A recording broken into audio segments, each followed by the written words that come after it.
This court will now come to order.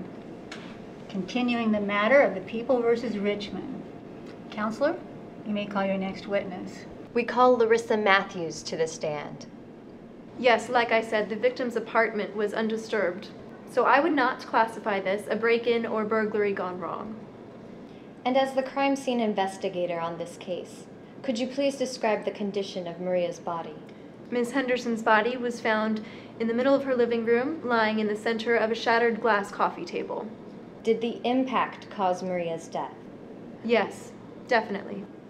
Was there any evidence of how Maria took this fall? Her right cheek was bruised from some type of blow, either a punch or slap across the face. Did the bruising tell you anything else? Yes. The blow was most likely caused by a left-handed assailant. The victim was struck with great force on her right side. And who would most likely produce this kind of force? Based on the physical evidence, the assailant was almost certainly a man. And did you find any fingerprints throughout the apartment? Yes, 2 pair. Maria Henderson's and Andrew Richmond's. Please state your name for the record. Kelly Wilson. What was your relationship with the victim? Maria was my best friend for 20 years. We met in kindergarten.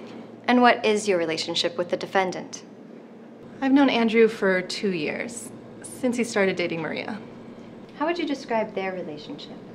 They were very much in love, but things changed about 3 months before Maria died. How so? She would get stressed out at any mention of Andrew's name. She said she might need to break up with him, but she seemed afraid of something too. Was she afraid of the defendant? Maybe. I don't know. I asked her what she was so worried about, but she wouldn't say. Do you know if Maria was worried on the night she was killed? Well, I spoke with her after I got off work at 5 o'clock. She planned to see Andrew that night, but it seemed like she wasn't looking forward to it. And did you speak with her again? No. That was the last time I spoke with Maria. The next morning, she was found dead. No more questions, Your Honor.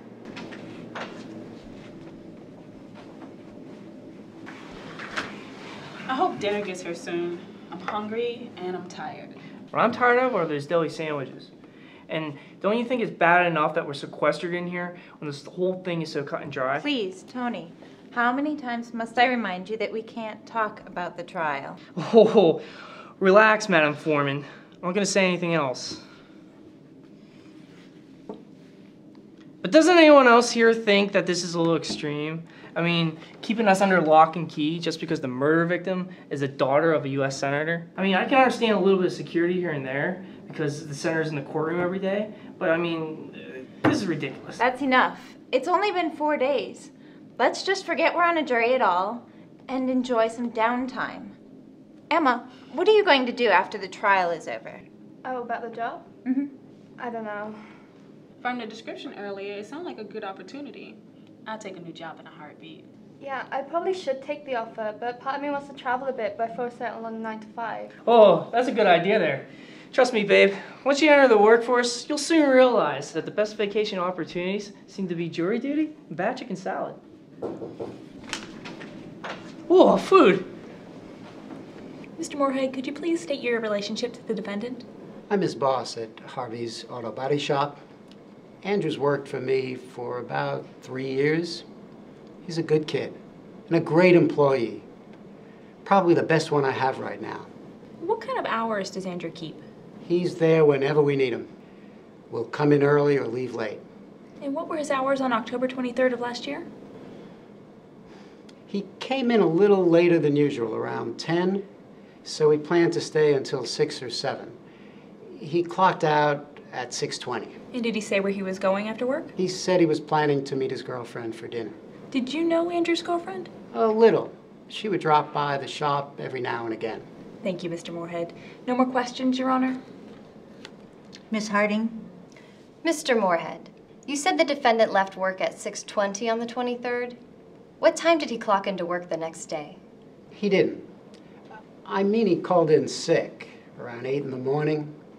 Left a message on the shop's answering machine. Why did you call in sick the morning of October 24th of last year? I hadn't slept well the night before. I was upset about Maria. And why were you upset? We were supposed to have dinner together, but she called to cancel at the last minute. And about what time was this? It was around 7:30. And did she give you a reason for canceling? Well, Maria said she should stay home that night because she had to meet her father early the next morning. Her father? Senator Henderson? Yes. He was only in town one more day and they could fit breakfast in early, like at 7 o'clock. So what did you say to her? I told her we could just hang out at her place instead. And what did she say? She said no. I didn't understand why we couldn't just hang out. So around 8:15, I called her. And what happened? She didn't answer her phone.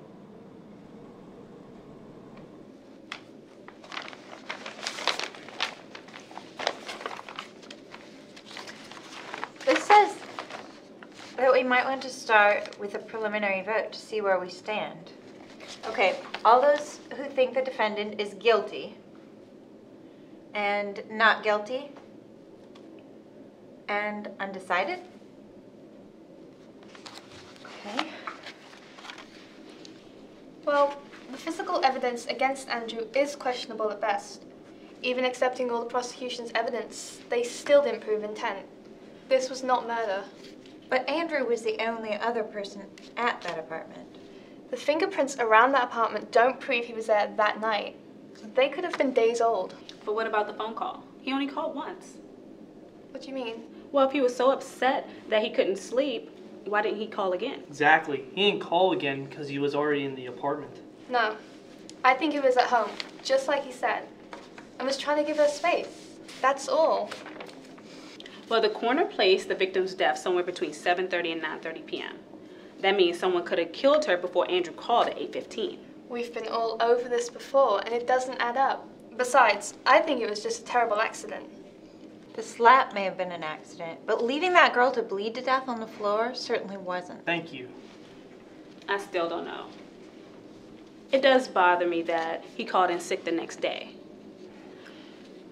Can we go over the timeline again? Of course. Let's take it from the top. Madam Foreman, are you certain the jury has exhausted all discussion? Yes, Your Honor. And no consensus can be reached? No, Your Honor. Then I have no alternative but to declare a mistrial. I thank the jury for your time and service. The parties will be notified about a scheduled rehearing. Court is adjourned.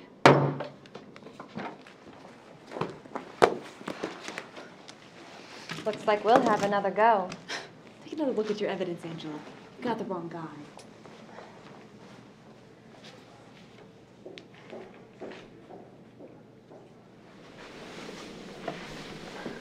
Don't worry, Senator. They'll convict a boyfriend next time. This whole thing has been a nightmare. I told Maria over and over again she should leave him. She just wouldn't listen. I know you're upset. You're damn right I'm upset. You told me we could pin this on that little bastard. He has got to take the fall. I know, and he will. No one can tie you to her death. The prosecutors found her man.